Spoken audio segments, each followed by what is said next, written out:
গতকাল যাদবপুর বিশ্ববিদ্যালয়ে elected student representative ছাড়া অবৈধভাবে জিবি বৈঠক চালু হয়। সেখানে বিদ্যার্থী পরিষদের কার্যকর্তা প্রতিবাদ করতে গেলে এই নকশালি অতি বাম ঝান্ডু বাম গুন্ডারা মিলে তাদের উপর আক্রমণ চালায়।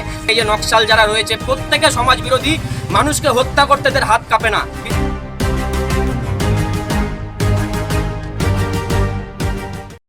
যাদবপুর বিশ্ববিদ্যালয় কাণ্ডের প্রতিবাদে রায়গঞ্জে আন্দোলনে নামল অখিল ভারতীয় বিদ্যার্থী পরিষদ। বৃহস্পতিবার সংগঠনের কর্মকর্তারা রায়গঞ্জের সুরেন্দ্রনাথ মহাবিদ্যালয়ে বিক্ষোভ প্রদর্শন করেন। এই কর্মসূচিতে নেতৃত্ব দেন সংগঠনের রাজ্য সম্পাদক দীপ দত্ত। তিনি জানিয়েছেন, বুধবার যাদবপুর বিশ্ববিদ্যালয়ে অবৈধভাবে জিবি বৈঠক চলছিল। এবিভিপির কার্যকর্তারা তার প্রতিবাদ করলে নকশালপন্থী এবং অতি বামেরা তাদের উপর আক্রমণ করেছে। এর বিরুদ্ধেই সোচ্চার হয়েছেন তিনি। বলতে চাই, ঋষি বঙ্কিম, ঋষি অরবিন্দ এবং বিবেকানন্দের বাংলায় মার্কস, লেনিন হোক বা মাও, এদের কারো ঠাঁই নাই।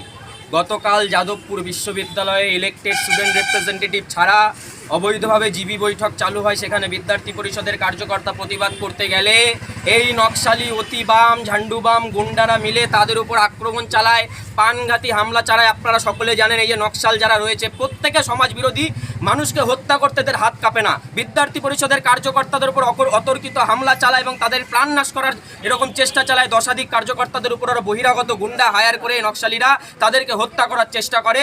এবং যখন এবিভিপি প্রতিরোধ গড়ে তোলে, গড়ে তোলে, এরা আবার পুনরায় নিজেদের ভিকটিম কাপ খেলা শুরু করে।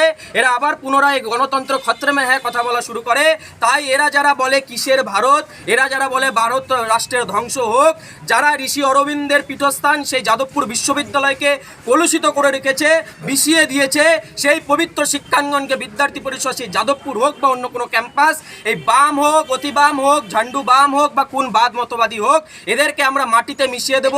সোজা পায়ে যেন দাঁড়াতে না পারে এমন ব্যবস্থা করব। এর প্রতিবাদ হবে, প্রতিরোধ হবে, প্রয়োজনে প্রতিশোধ হবে। এক ছাদের তলায় আধুনিক ক্লাসরুম, অভিজ্ঞ শিক্ষক, হোস্টেল, লাইব্রেরি সহ একাধিক সুযোগ সুবিধে সম্পন্ন এবং ইন্ডিয়ান নার্সিং কাউন্সিল ও ওয়েস্ট বেঙ্গল নার্সিং কাউন্সিল দ্বারা অনুমোদিত উত্তর দিনাজপুরের সেরা nursing college SB school of nursing এ ভর্তি প্রক্রিয়া শুরু হয়েছে।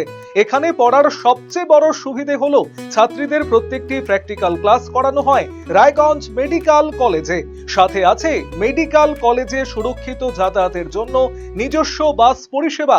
উত্তর দিনাজপুরের সেরা নার্সিং স্কুলে নার্সিং পড়তে চাইলে আজই যোগাযোগ করুন SB school of nursing, Ratanpur, Bindol, Raiganj.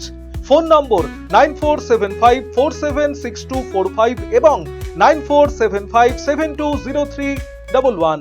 কলকাতার RGM ayurvedic medical college and হাসপাতালের medical officer doctor Somnath Dutta এখন নিয়মিত রোগী দেখছেন রবিবার, সোমবার এবং মঙ্গলবার।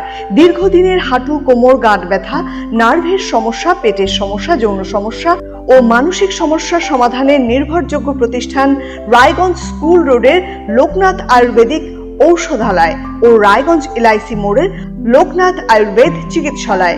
এখানে স্বর্ণপ্রাশন, কাপিং থেরাপি, লিচ থেরাপি ও পঞ্চকর্মার মাধ্যমে চিকিৎসা করা হয়। তাই নাম লেখাতে আজই যোগাযোগ করুন 9434966017 এবং 9153958198।